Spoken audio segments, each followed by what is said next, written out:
My husband made me donate a kidney to his mother. Said, prove your family. I did the surgery. Saved her life.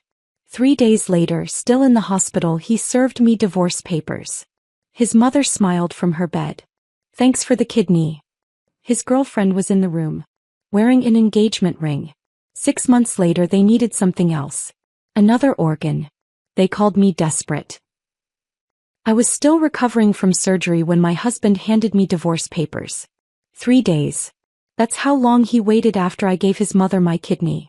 3 days before he walked into my hospital room with his pregnant girlfriend and a lawyer carrying a briefcase full of documents that would erase me from his life. I couldn't sit up without help. The catheter was still in. The incision across my left side burned with every breath. And Ryan stood at the foot of my bed, wouldn't even look at me, while this blonde woman in designer yoga pants touched her swollen belly and smiled. These are for dissolution of marriage, Mrs. Bennett. The lawyer's voice was professional, almost bored. Like he did this every day. Like I wasn't lying there with half my insides missing, given to save a woman who just sent me a text message that said, "Thanks for the kidney. You were always temporary." I looked at Ryan. My husband of 7 years. The man I just sacrificed a piece of myself for. Why? He finally met my eyes. Mom needed you. Now she doesn't. That's when I understood. I wasn't family. I was spare parts. And they'd just gotten what they came for. But I should back up. Explain how I ended up here. How a high school art teacher from Grand Rapids, Michigan became an organ donor for a woman who saw her as disposable. My name is Maya Parker. Or was Maya Bennett back then. I was 32 years old, teaching art at Riverside High School, running a small after-school pottery program I funded with my own paycheck because the district budget never stretched far enough. I loved my students. Loved watching them discover they could create something beautiful with their own hands. It was the best part of my day. At home I managed everything. The bills. The mortgage. The retirement contributions. The grocery shopping. Every financial decision. Ryan always said he was better at sales than spreadsheets. He was a real estate agent, charming and ambitious, always chasing the next big commission. He'd come home late smelling like expensive client dinners and tell me about deals that were almost closed, or right around the corner. I handled the rest. That was our arrangement. It seemed fair at the time. Our marriage wasn't perfect. Ryan was distant sometimes. He worked late often.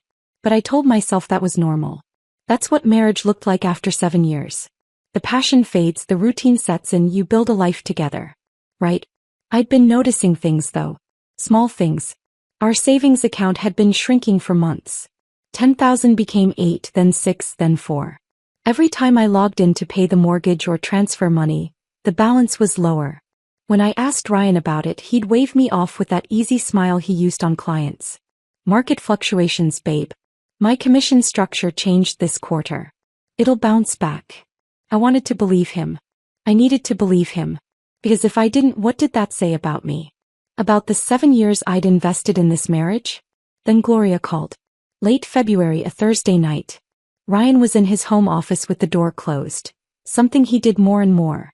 And I was grading student assignments at the kitchen table when his phone lit up on the counter. I saw her name on the screen. I almost didn't answer. Something told me to pick up.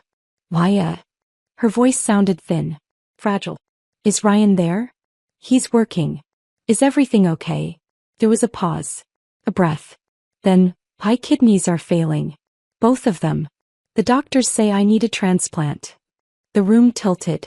Gloria was only 63. She'd always seemed healthy, active. The kind of woman who posted about hot yoga classes and green smoothies on Facebook. Oh my God. Gloria, I'm so sorry. What can we do?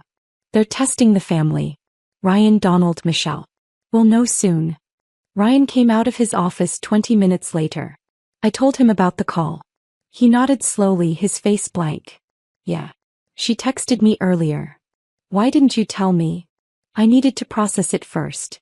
The next week was a blur of medical appointments and family phone calls. Gloria's kidneys were deteriorating faster than expected. She needed a transplant within months, not years. The whole family got tested. Ryan, his father Donald, his younger sister Michelle, even Michelle's husband Greg. None of them were matches. Then Ryan came home on a Tuesday evening and sat down across from me at the kitchen table. His expression was careful, controlled. They tested you too. From that blood panel you did last year for the life insurance policy. My stomach dropped. And your match. The only one. The weight of those words settled over me slowly. Heavy. Suffocating. Me. The doctors say you're near perfect. Better than anyone in the family. He reached across the table and took my hand. His palm was cold. I know it's a lot to ask. It was everything. But what was I supposed to say? Let my mother-in-law die because I was scared? The pressure started the next day. Gloria called every morning, her voice weak and trembling. Maya, sweetheart, I don't want to pressure you, but the doctors say time is critical. Donald showed up at our house with pamphlets about kidney donation. Statistics about survival rates. Glossy brochures showing smiling donors and grateful recipients.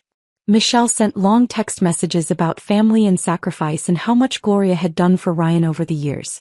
How she'd worked 2 jobs to put him through college. How she'd given him everything. I wanted to help.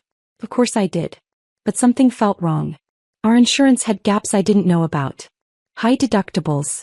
Out-of-network specialists. Copays that could run into tens of thousands. When I mentioned it to Ryan, his jaw tightened. Mom raised me. She worked herself to the bone for me. She gave me everything. His voice had an edge I rarely heard. Are you really going to let money stop you from saving her life? The guilt worked. I scheduled the surgery for 3 weeks out. My principal, Dr. Helen Crawford, called me into her office the day I submitted my medical leave paperwork. She was in her early 60s, sharp-eyed, with gray hair pulled back in a practical bun.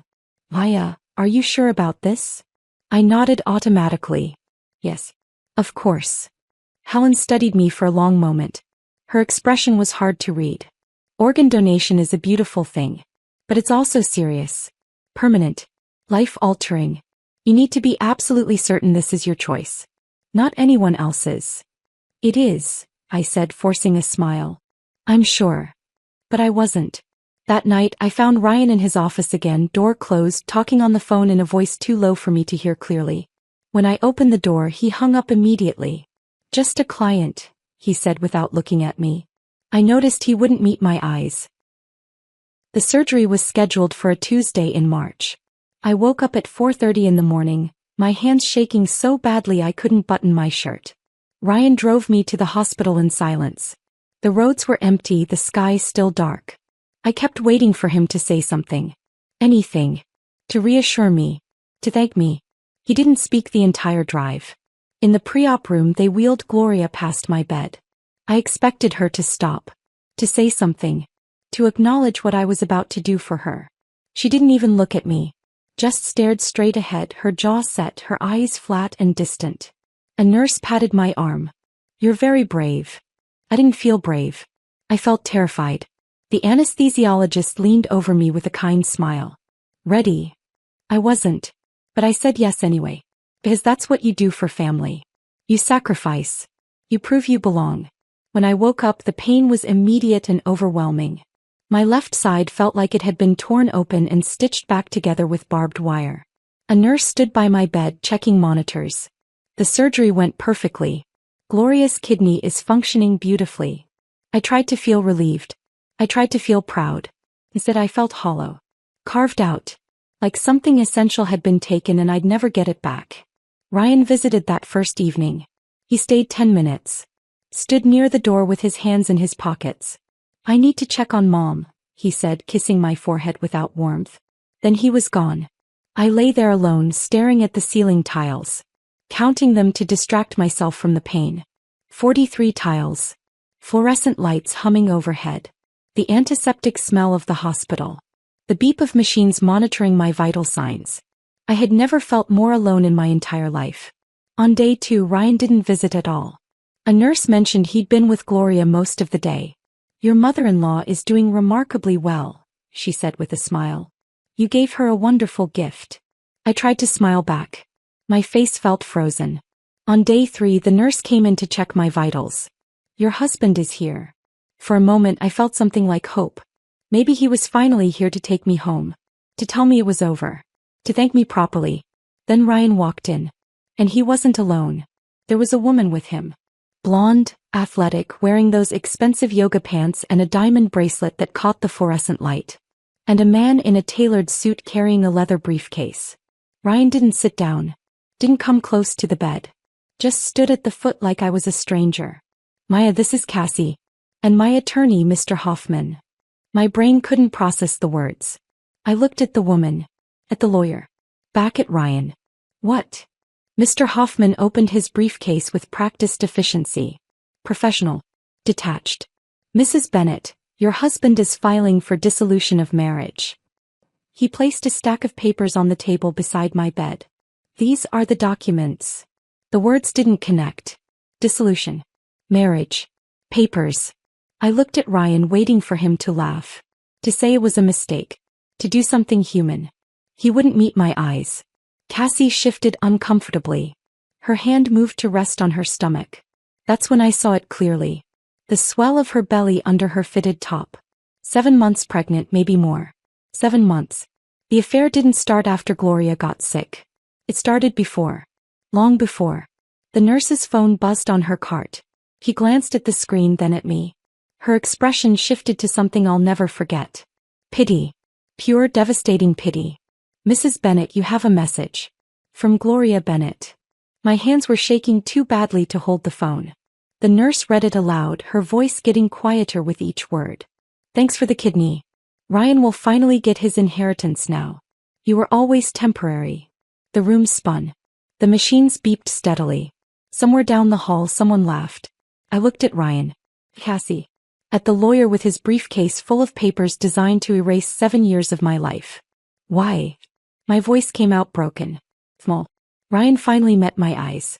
His expression was cold. Mom needed you. Now she doesn't. And that's when I understood. I had never been family. I had been a resource. An asset. Spare parts to be harvested and discarded. They had used me. And now they were throwing me away. My sister Tanya picked me up from the hospital 4 days later. Ryan was already gone. Moved out of our house. Into a downtown condo with Cassie, according to a terse text message he sent at 11 o'clock the night before. No apology. No explanation. Just an address where I could send any of his remaining belongings. Tanya helped me into the passenger seat of her 10-year-old Honda Civic. Every movement sent pain radiating from the incision. I'd refused the wheelchair the nurse offered, too proud or too stubborn or too broken to accept I couldn't even walk to a car on my own. The drive to Kentwood took 20 minutes. I cried the entire way. Not loud, dramatic crying.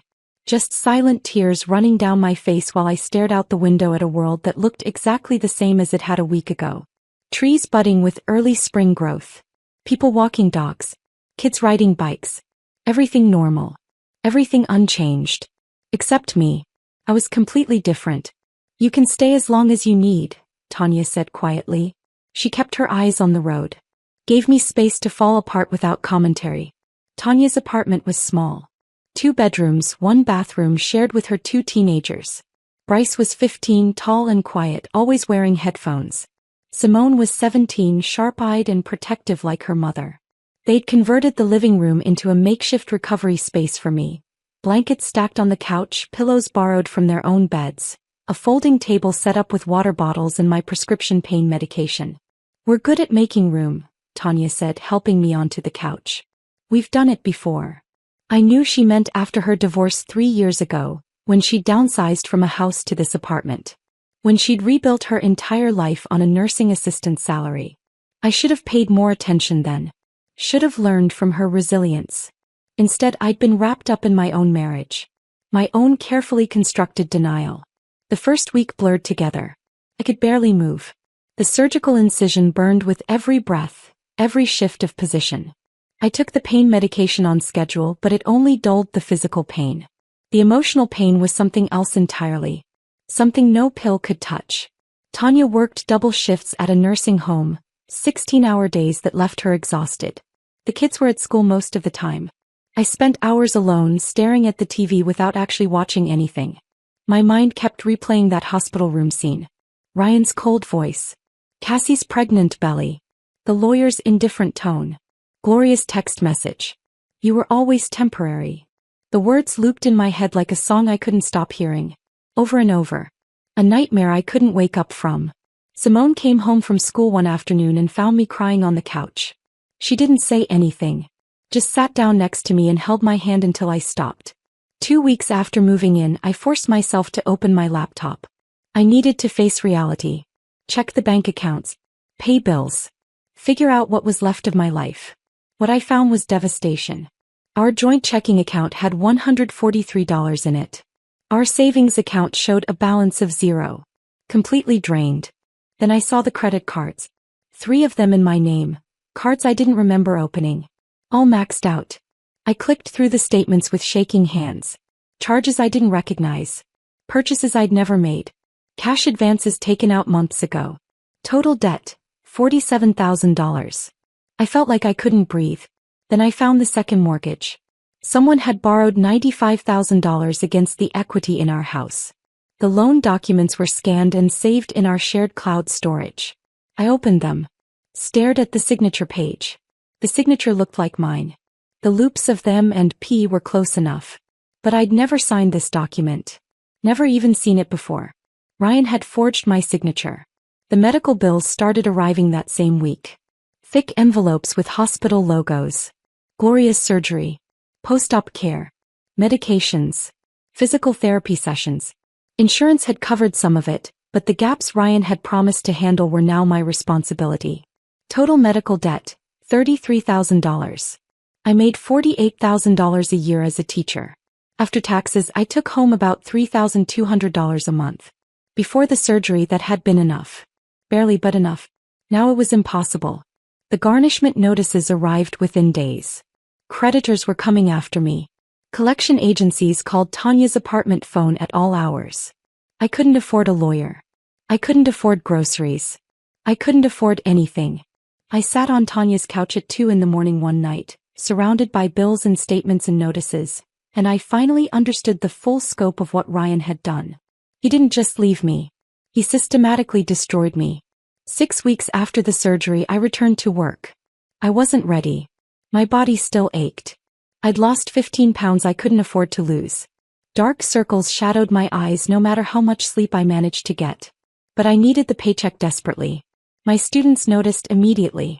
They were quieter around me. Gentler. A few of them asked if I was okay. I smiled and lied and said I was fine. During my planning period, I walked to the small storage room behind the art wing. This was where I used to run my pottery program, an after-school thing I'd started 3 years ago, funded entirely out of my own pocket. The kiln was still there, silent and cold. But the shelves were empty. I'd been renting a small studio space off campus for $400 a month to store supplies and finished student projects. Clay, tools, glazes, wheels. Years of accumulated materials and dozens of pieces students had been so proud of creating. I hadn't been able to pay the rent for 2 months. The landlord had cleared everything out and sold it to cover what I owed. Years of student work. My own pieces. All the tools and materials. Gone. I stood in that empty storage room and felt another layer of grief settle over me. Another thing Ryan had taken. Another piece of my life erased. Later that day, Dr. Helen Crawford called me into her office. I walked there expecting a reprimand. My performance had been terrible. My focus was non-existent. I was barely functional. Instead, Helen closed the door and gestured for me to sit. Her expression was serious but not unkind. I went through something similar 20 years ago. She said it quietly. Matter of fact. Then she handed me a folder. The district has an employee assistance program. Free counseling. Legal consultations. Financial planning resources. I want you to use it. I took the folder with hands that wouldn't stop shaking. Why are you helping me? Helen's expression softened. Because someone helped me when I needed it. And because you're a good teacher, Maya. Don't let them take that from you too. I started working 3 side jobs just to contribute to Tanya's rent. During the day I taught full-time. At night I graded essays for an online education company. Mindless work that paid $12 an hour. I created social media graphics for small businesses I found on freelance websites. I tutored high school students via Zoom, helping them with college application essays and SAT prep. I slept 4 hours a night if I was lucky. Tanya worried. She'd find me at the kitchen table at midnight, laptop open, eyes burning with exhaustion. "You're going to make yourself sick." "I'm already sick," I said. Came out harsher than I meant. "I'm sorry. I need to help. I need to contribute something." Simone started bringing me tea in the evenings without being asked. Bryce offered to give up his bedroom so I could have privacy and a door that closed. I refused. I was already taking too much from them. From this family who had their own struggles, their own tight budget, their own lives that didn't need my disaster spilling into every corner. One Saturday afternoon, I forced myself to sort through the boxes of documents from the house. Things Ryan had left behind or hadn't cared enough to take. Old tax returns. Insurance papers. Bank statements from years ago. I wasn't looking for anything specific. I just needed to organize. To feel like I had control over something even if it was just filing papers. Then I found it. A life insurance policy. The paper was crisp, official. I unfolded it slowly. Policyholder, Ryan Bennett. Insured, Maya Bennett. Beneficiary, Ryan Bennett. Death benefit, $250,000. Policy date, January 15th. 2 months before Gloria's surgery. I read it 3 times. My hands went completely numb. The paper slipped from my fingers and drifted to the floor. If I'd died during surgery, if there'd been complications, an infection, a surgical error, anything, Ryan would have collected $250,000. The timeline clicked into place with sickening clarity. He'd taken out the policy before Gloria even called about needing a transplant. Before the family got tested. Before he knew I was a match. He'd been planning this. I wasn't family. I wasn't even a person to him. I was an investment. An asset. A resource to be extracted and discarded, or cashed in if circumstances aligned correctly. I picked up the policy with shaking hands. Took a photo of it with my phone. Then I found the folder Helen had given me and pulled out the legal aid number. My hands were still trembling when I dialed. A woman answered on the 3rd ring. Legal Aid of Western Michigan. "This is Marcus Webb's office." "I need help," I said. My voice sounded strange. Distant. Like it belonged to someone else. "I think my husband committed fraud. And I think he was hoping I'd die." Marcus Webb met me at his office the following Monday morning. His workspace was small, cluttered with case files and legal textbooks, tucked into a converted house that served as the Legal Aid of Western Michigan headquarters. He was in his 50s with graying hair and tired eyes that had seen too many stories like mine. I handed him the life insurance policy. He read it slowly, his expression unchanging. Then he set it down and looked at me. "Tell me everything." So I did. The shrinking savings account. The pressure from Ryan's family. The surgery. The divorce papers in my hospital room. Gloria's text message. The forged signatures on the second mortgage. The maxed out credit cards I'd never opened. Marcus took notes on a yellow legal pad. His handwriting was terrible, but his questions were precise.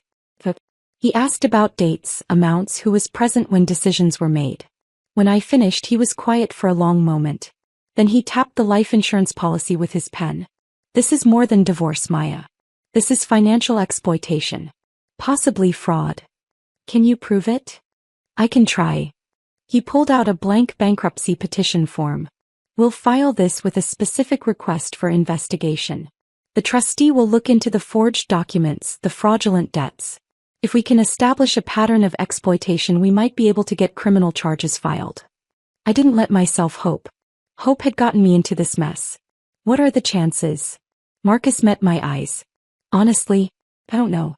But I've been doing this for 20 years and I've never seen a case this clear-cut. The life insurance policy alone is damning.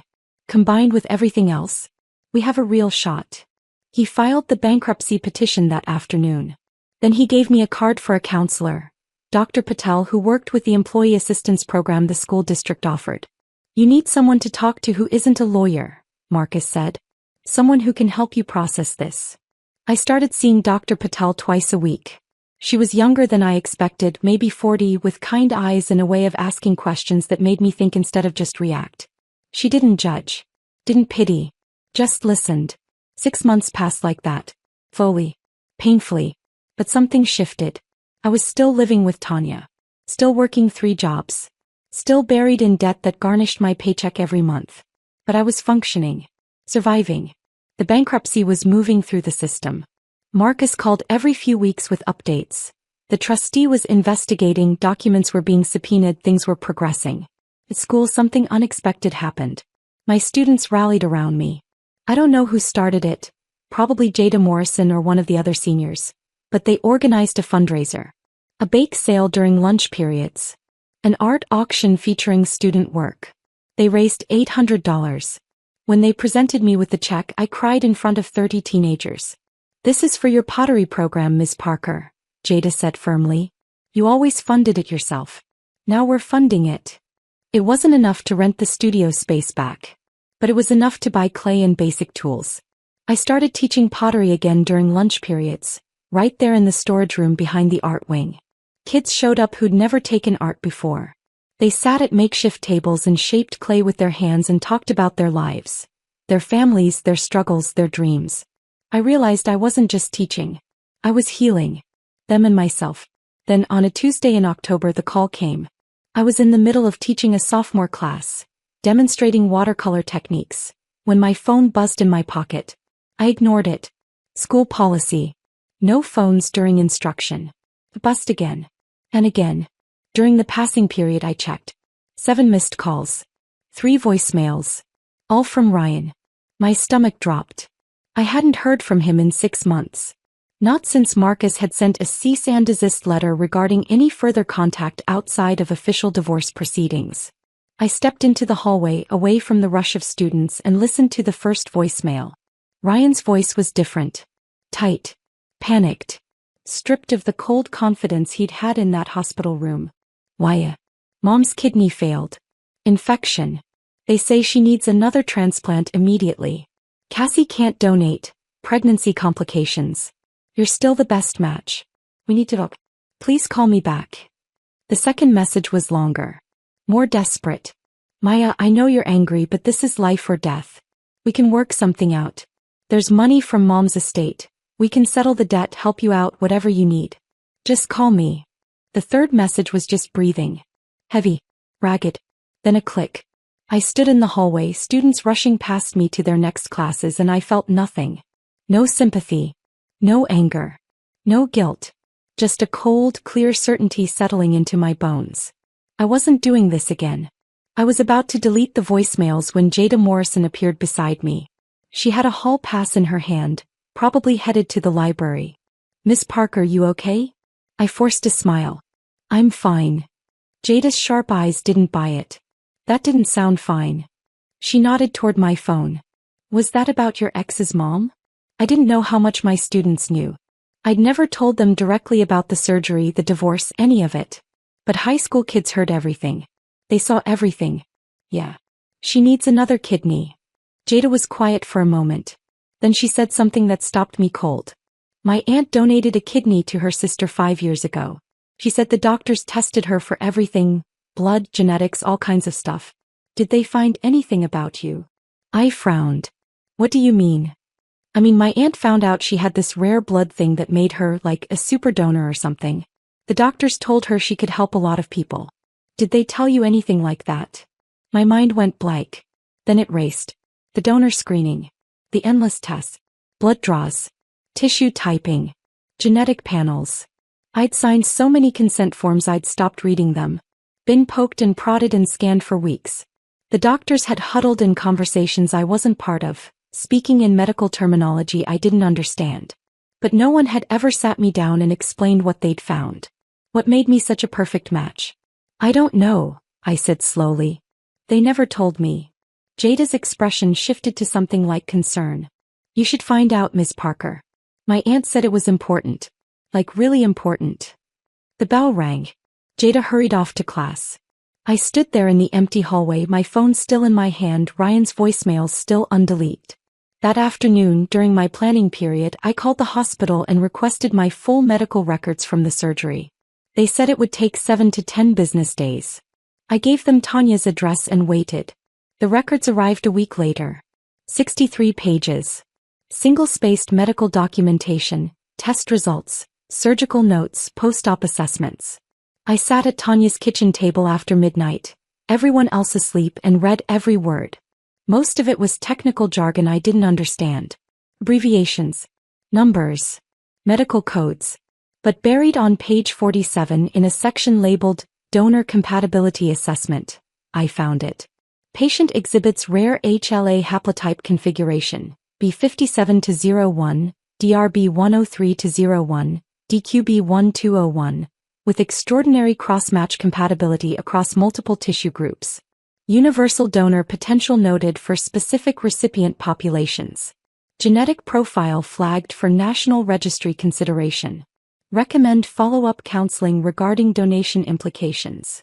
I read it 3 times. Then I grabbed my laptop and started Googling every term.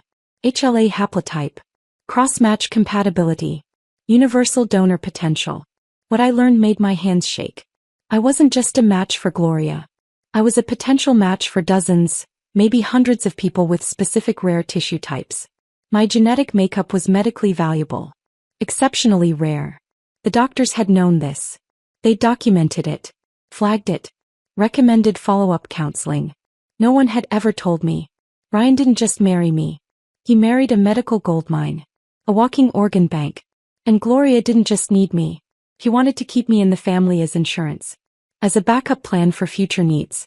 The inheritance Gloria had mentioned in that text message. Ryan will finally get his inheritance now. It wasn't about money. Or maybe it was, but it was also about this.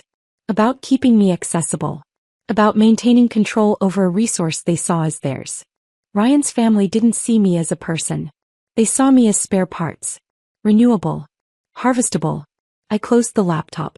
Sat in the dark kitchen listening to Tanya snore softly in the next room. The refrigerator hummed. The heater kicked on. And something inside me hardened into steel. I picked up my phone and called Marcus Webb. He answered on the second ring, his voice groggy. Maya? It's 1 a.m. I need to show you something, I said. My voice was steady. Come. And then I need you to help me make sure they never do this to anyone else. Marcus met me at a coffee shop near the courthouse the next morning. I brought everything. The medical records with the genetic compatibility assessment highlighted. The life insurance policy. Printed copies of every fraudulent credit card statement. The forged second mortgage documents. Bank statements showing the systematic draining of our accounts. I'd organized it all into a folder, chronological, labeled with sticky notes. Marcus ordered 2 coffees and spread the documents across the table. He read through everything methodically, his expression unreadable. He took notes. Asked questions about dates and amounts. Cross-referenced the life insurance policy date against the timeline of Gloria's diagnosis. When he finished, he was quiet for a long moment. Just sat there staring at the life insurance policy, his jaw tight. Then he said, "My wife donated a kidney to her ex-husband's father 12 years ago." I wasn't expecting that. I'd assumed Marcus took these cases because of some abstract sense of justice. Not because of something personal. Marcus stared at his coffee. Didn't drink it. Her name was Rebecca. She was 28. They'd been married 3 years. The father needed a transplant and Rebecca volunteered because she loved him. Wanted to prove she was committed to the family. His voice was flat, practiced like he'd told this story before, but it still hurt. 2 weeks after the surgery, while she was still recovering, he served her with divorce papers. Turns out he'd been cheating for months. She was devastated. He paused. Took a breath. Then the medical bills came. He'd stuck her with all the debt. She couldn't work. Couldn't pay. Lost her apartment. She spiraled. His voice broke slightly. She died by suicide 16 months later. My throat tightened. Marcus, I'm so sorry. He met my eyes. I became a legal aid attorney because of her. I've been looking for a case like yours for 12 years. One with clear evidence of coercion, fraud, and exploitation. The life insurance policy. The forged signatures. The genetic compatibility they never properly disclosed to you. This is what I need to establish legal precedent. He leaned forward. Will you let me fight for you? I didn't hesitate. Yes. Marcus filed an amended bankruptcy petition that afternoon, specifically requesting a fraud investigation. Within 2 weeks, a bankruptcy trustee named Linda Morales was assigned to my case. Linda was in her 40s, sharp-eyed, with the kind of intensity that made people nervous. She was thorough, relentless, and deeply unimpressed by Ryan's paper trail. She subpoenaed bank records going back 5 years. Credit card statements. Loan documents. She interviewed me for hours in a windowless office, documenting every forged signature, every hidden debt, every lie Ryan had told. She asked questions I hadn't thought to ask myself. When did I last see our tax returns? Had I ever signed a power of attorney? Did Ryan have access to my social security number? The second mortgage was the smoking gun. Ryan's signature was legitimate. Mine was not. Linda hired a handwriting analyst who confirmed what we already knew: forgery, clear and deliberate. Linda forwarded the findings to the Michigan Attorney General's office. A criminal investigation was opened. Meanwhile, I filed a formal complaint with the hospital's ethics board. Marcus helped me draft it, carefully worded, backed by documentation. I submitted the life insurance policy as evidence that I was not a voluntary donor operating in good faith. I was a target. A resource to be exploited. The hospital's legal team took the complaint seriously. They launched an internal review of the donor screening process, specifically questioning why I was never properly counseled about my rare genetic compatibility and whether there was undue family pressure involved. Ryan started getting subpoenas. So did Gloria. So did Donald, Ryan's father. The walls were closing in. One evening in late November, I received a Facebook message from an account I didn't recognize. The profile picture was blank. The name was just initials. "This is Cassie. We need to talk. Please." My first instinct was to delete it. Block the account. This woman had stood in my hospital room, pregnant with my husband's child, while a lawyer handed me divorce papers. I owed her nothing. But curiosity won. Or maybe it was something else. I need to understand. I messaged back. When and where? We met at Riverside Park the next afternoon. Neutral ground. Public. Safe. Cassie was sitting on a bench near the playground, her pregnancy now in its final weeks. She looked exhausted. Dark circles under her eyes. Hair pulled back in a messy ponytail. She didn't look like the polished woman who'd stood in that hospital room. She looked scared. She didn't waste time with pleasantries. Ryan took out a life insurance policy on me. She handed me a printed document. I unfolded it slowly. Policyholder, Ryan Bennett. Insured, Cassie Brennan. Beneficiary, Ryan Bennett. Death benefit $300,000. Policy date, 1 week after Gloria's surgery. My hands went cold. "I found this 2 weeks ago," Cassie said, her voice shaking. "I was looking for our health insurance cards and found it in his file cabinet." I confronted him. He said it was just standard financial planning. That all couples do this. She looked at me. But I'm not stupid. I looked at the dates. I looked at the donor testing results he'd printed out and left in his office. I'm not a match for Gloria. My blood type is wrong. But I didn't know that when he started dating me. Her eyes filled with tears. He was going to use me as a backup. If you couldn't donate or if Gloria needed more later, he'd have pushed me into it. And if I died during childbirth or surgery. She didn't finish. Didn't need to. I felt a strange kinship with this woman I should have hated. "Why are you telling me this?" Cassie pulled a USB drive from her purse. Text messages. Between Ryan and his mother. Planning. Backup strategies. Contingency donors. I found them on his laptop when he was in the shower. Her hands were shaking. "I'm terrified of him, Maya. I need to protect my baby. And I need him away from both of us." I took the USB drive. "Thank you." Cassie wiped her eyes. "I'm sorry. For what happened to you. I didn't know. I swear I didn't know." I believed her. Marcus opened the USB drive that evening in his office. I sat beside him while he clicked through the files. Text messages. Dozens of them. Between Ryan and Gloria. Between Ryan and his father. Some going back 2 years. "We need a backup plan if Maya doesn't work out. Cassie's younger. Better health. Could be a good option. Do we tell her about the genetic testing? No. Keep it simple. The less she knows, the better." There were spreadsheets. Actual spreadsheets. Comparing potential donors. Medical compatibility. Health history. Financial vulnerability. My name was at the top. Cassie's was second. There were 3 other names I didn't recognize. Marcus's face was white. "This is conspiracy. Premeditated exploitation. This is criminal." The forensic accountants Marcus had hired finished their audit of Gloria's finances a week later. They presented their findings in Marcus's office. I sat across from them listening to numbers that didn't make sense. Gloria Bennett was not wealthy. She was drowning in debt. 3 mortgages on 2 properties, the house in Grand Rapids and a condo in Florida that was in foreclosure.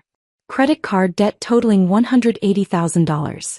Medical bills she'd ignored for years. Tax liens. Judgments from creditors. Her estate that Ryan kept mentioning? It didn't exist. Everything she owned was leveraged, underwater, built on borrowed money and lies. Gloria had been running a financial shell game for decades, using Ryan's real estate connections to shuffle assets, hide debt and maintain the illusion of wealth. She'd convinced her own son that there was an inheritance waiting, that his sacrifices would be rewarded. Ryan had believed her, married me, and probably would have married Cassie next, to secure organ donors because Gloria's lifestyle of excess and non-compliance meant she'd never qualify for a deceased donor kidney through legitimate channels. The infection that caused the kidney to fail? Predictable. Gloria had refused to take her anti-rejection medications properly. Too expensive, she'd claimed, despite spending thousands on trips and designer clothes. She'd destroyed the organ I gave her through pure negligence. And now she wanted another. Linda Morales presented the findings to the Michigan Attorney General's office, along with the text messages from the USB drive, the life insurance policies, the forged documents, the genetic compatibility records the hospital had never properly disclosed. Ryan was formally charged with forgery, financial exploitation, and fraud. Gloria was investigated for insurance fraud and conspiracy to commit fraud. The criminal case moved forward. I sat in Marcus's office after the meeting, staring at the stack of documents that represented the systematic destruction of my life. What happens now? I asked. Marcus leaned back in his chair. Now we wait. The bankruptcy will discharge your debts. The criminal trial will take months, maybe longer. But Maya. He looked at me seriously. You're going to be okay. You're going to survive this. I wanted to believe him. My phone buzzed.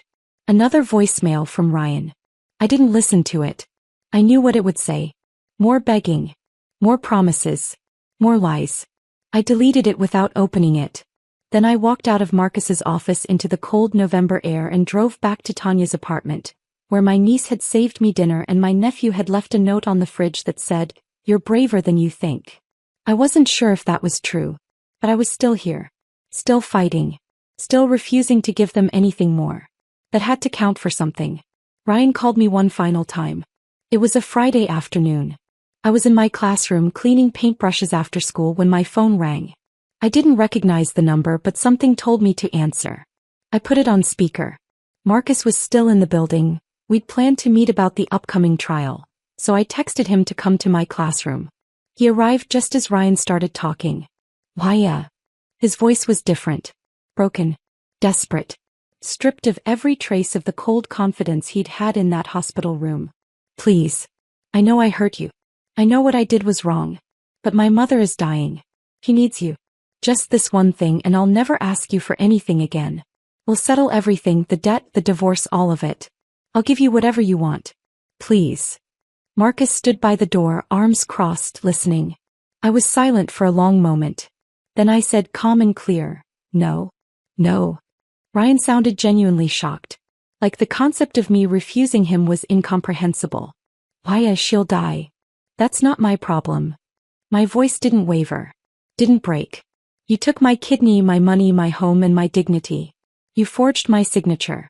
You took out a life insurance policy hoping I'd die. You turned me into a commodity. I gave your mother one kidney. She destroyed it through her own negligence. I'm not giving her another. You're killing her. No, Ryan. You are. You and Gloria made your choices. You lied. You manipulated. You exploited. Now live with the consequences. I paused. Don't call me again. I hung up. Marcus placed a legal document on my desk. Sign this. It's a formal refusal of donation request, protecting you from any future legal claims that you abandoned Gloria or acted with malice.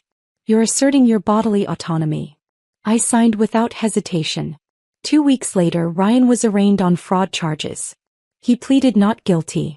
His attorney argued that the forged signatures were misunderstandings, that the life insurance policy was standard financial planning, that everything could be explained. The judge set trial for 8 months out. Gloria survived on dialysis. She was placed on the transplant list, but her history of non-compliance, the missed medications, the refused follow-up appointments, the infection she'd caused through negligence, made her low priority. She'd wait years for a kidney if she ever got one at all. I didn't feel guilty. I felt free. My bankruptcy was discharged 4 months after filing. Every fraudulent debt, the credit cards I'd never opened, the second mortgage with my forged signature, the medical bills Ryan had stuck me with, was wiped clean. I didn't get rich. I got free. My credit score was destroyed. It would take years to rebuild. But I didn't care. I was alive. I was employed. I had Tanya, Bryce, Simone, my students, and a future that wasn't buried under Ryan's lies. Marcus didn't charge me a single cent. When I tried to pay him something, anything, he refused. My wife didn't get justice, he told me on the courthouse steps after the discharge hearing. His eyes were distant, remembering. But you did. That's enough for me. I hugged him. This quiet man who'd fought for me when no one else would. Who'd seen his wife's story in mine and decided it wouldn't end the same way. I returned to teaching full-time without the crushing weight of 3 side jobs. I started sleeping 6 hours a night instead of 4. I gained back the weight I'd lost. Color returned to my face. My students noticed. "Miss Parker, you look different," one of them said. "Better." The pottery program grew. 20 students now, meeting during lunch and after school. Dr. Helen Crawford approved a small budget for supplies. Not much, but enough. We worked in the storage room behind the art wing, shaping clay with our hands, creating something beautiful from raw earth. I told them the truth one day when a student asked why I loved pottery so much. You can break something and rebuild it. It won't look the same, but it can still be strong. Maybe stronger than before. They understood what I meant. I started a blog on a Saturday night in March. I called it The Cost of Giving, Financial Literacy for Women Leaving Abuse. The first post was my story, written plainly. No embellishment, just facts. I included scanned documents, redacted for privacy but clear in their evidence. The life insurance policy, the forged mortgage, the medical records showing the genetic compatibility no one had explained to me.